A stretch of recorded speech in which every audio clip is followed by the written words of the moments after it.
In NASCAR's 75-year history, there have been many numbers come and go. On any given weekend, you will see 36 to 40 unique numbers on the track, and each of those numbers has a story to tell.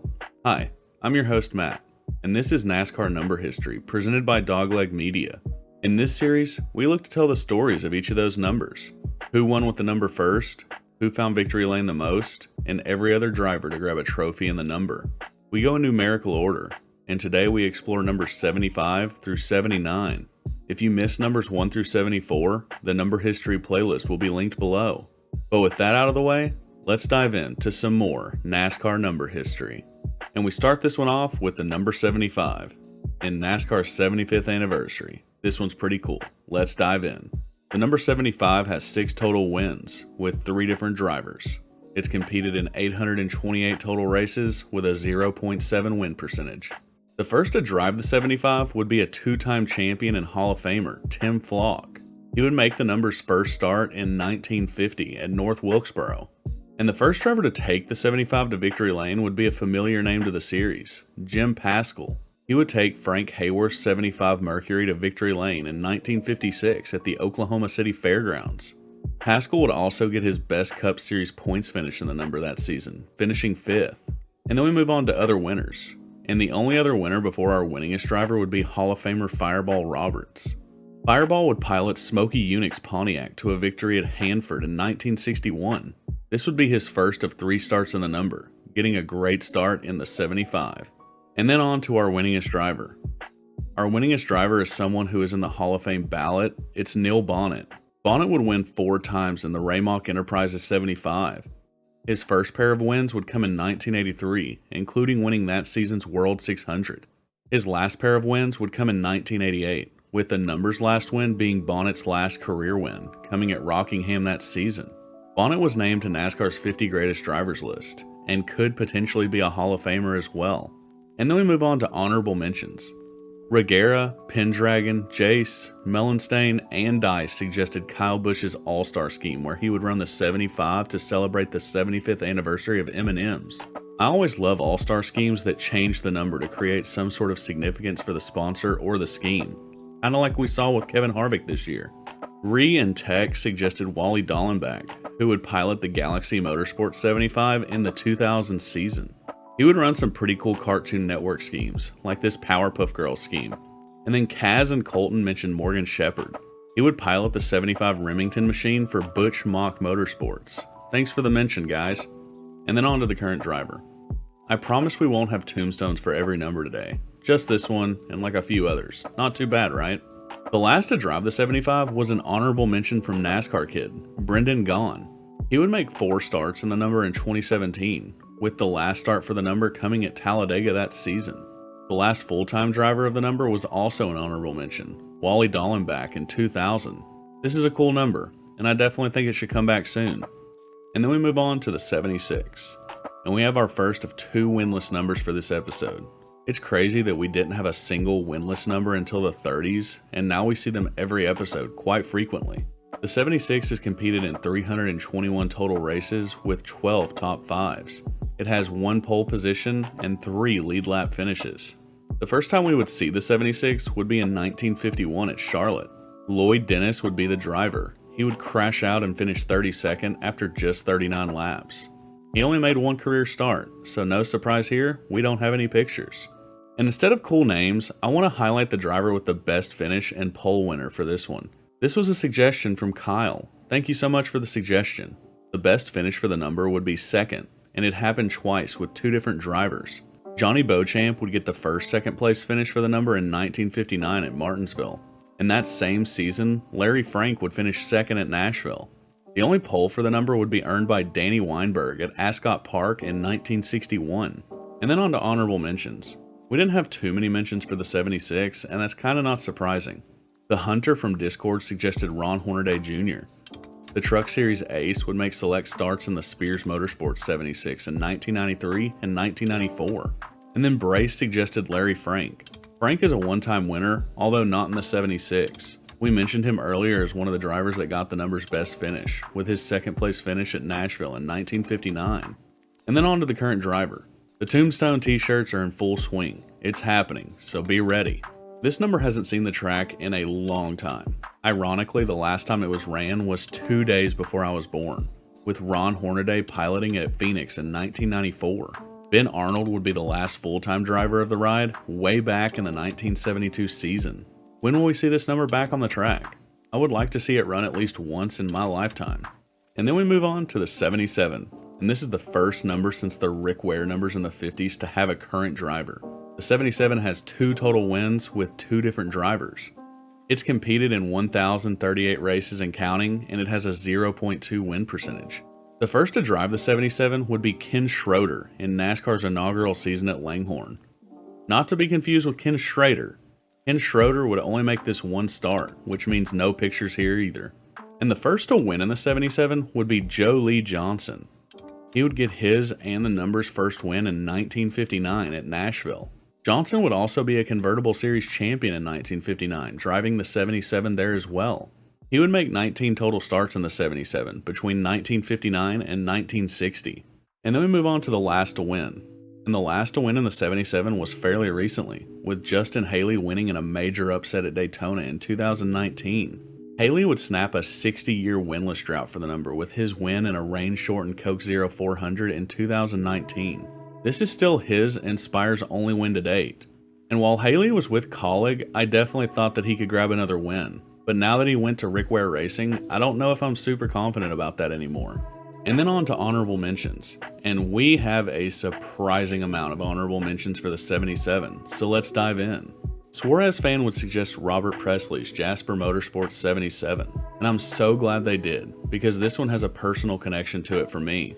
My uncle would buy a car from Jasper Motorsports in the winter of 1999 to go ARCA racing in 2000. My dad would be an engineer for the team, and this is really what got me into NASCAR and stock car racing. Here's a photo of the Robert Presley car that my family bought. It's super cool to bring up for this one, so thank you for the mention.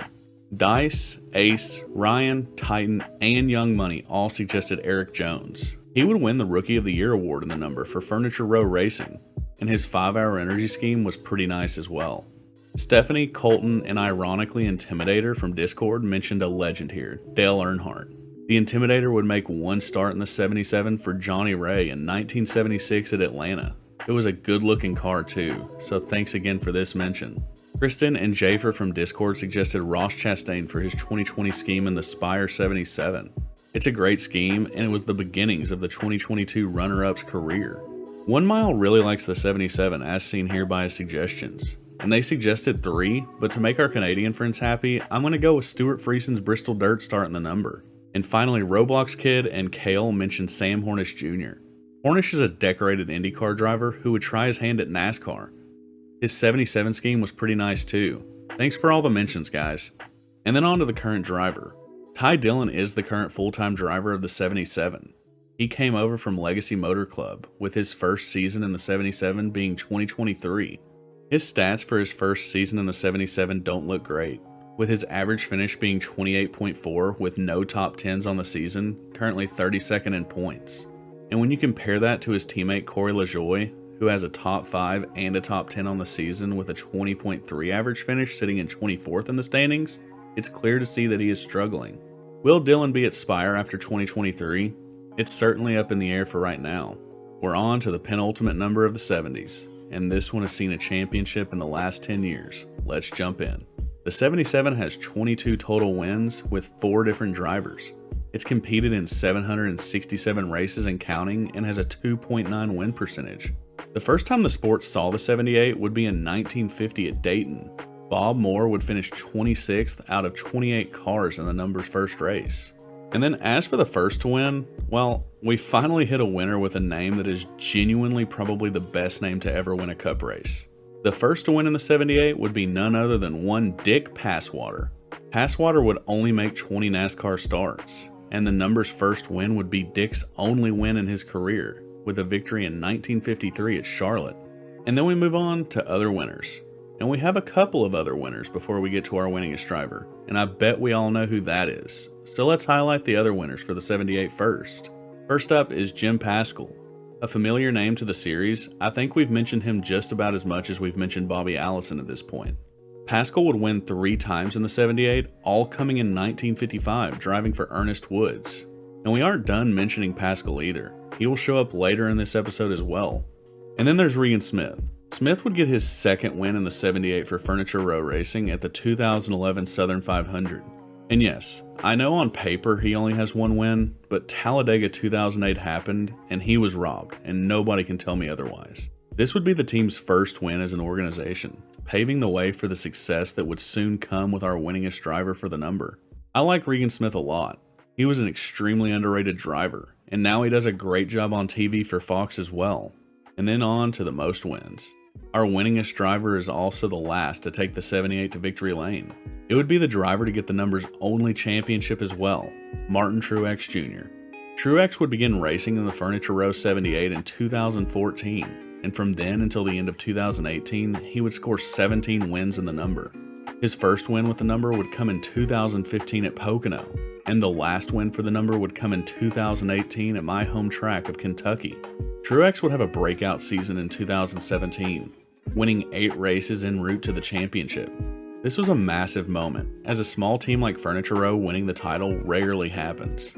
He would win 2 crown jewel events in his time with the number, both coming in 2016, where he would win the Coke 600 and the Southern 500 that season. The team would unfortunately shut down at the end of the 2018 season, with Truex moving to the affiliated team Joe Gibbs. Truex is certainly a future Hall of Famer, and he gave the 78 its time in the spotlight for sure. And then on to honorable mentions. Tyler, Dice, and Christian suggested a pretty groovy paint scheme for the 78. They mentioned the Daily Downforce Out of the Groove scheme ran by BJ McLeod at Darlington in 2023. I'm extremely fortunate to work with the Daily Downforce, and what it, Eric, and all the other creators featured on that card do for the sport is incredible. Great mention. Rezzy and Stephanie mentioned Kurt Busch for his time in the Furniture Row 78. While he would never win, he was another stepping stone for the team's journey to success. And then on to the current driver. We don't have a tombstone for a second number in a row. This is pretty wild. While the 78 is currently a mixed bag of drivers, it is primarily piloted by BJ McLeod for Live Fast Motorsports. BJ is a super awesome guy, and he and Live Fast were more than hospitable to us when we worked with them at Darlington. I hope to see the 78 get back to victory lane soon. The Live Fast folks are great people and they surely deserve it. And then we move on to the 79, and we end the 70s out with a winless number. Also, remember in the 60s video when I said the 63 was the only number without a lead lap finish? Well, I missed one. The 79 is also the unfortunate holder of this stat as well. So let's finish this one off with the 79. The 79's competed in 478 total races with 3 top 5s. It's had 0 poles and 0 lead lap finishes. And then on to the first to drive. I told you we weren't done mentioning this guy. Jim Pascal would be the first to pilot the 79, making its first start at Charlotte in 1950. Pascal would also ironically get the number's best career finish, with an impressive second place finish. Well, it would be impressive if he didn't finish 2 laps down to Curtis Turner in the 1950 Martinsville race. The number has a second place finish and still hasn't managed to finish on the lead lap. Yikes. And then on to honorable mentions. Impact suggested Frank Warren, who would make the most starts of anybody in the 79. Great mention. And then Austin, Brace, and Regera all suggested Scott Speed. Speed would make 2 starts for Go Green Racing in 2012. Thanks for the mention as well. And then on to the current driver. And we're back to the tombstones. The 79 was a quick one, and it hasn't really seen the track in over a decade. The last to drive the 79 would be Kelly Byers in 2012 for Go Green. Frank Warren would be the last full-time driver of the 79 back in 1979. That's a cool coincidence at least. Another number that we are still waiting for its first win, and it sounds like we're going to be waiting for a while. And that'll do it for numbers 75 to 79. We finished up the 70s, and there were some really cool mentions here.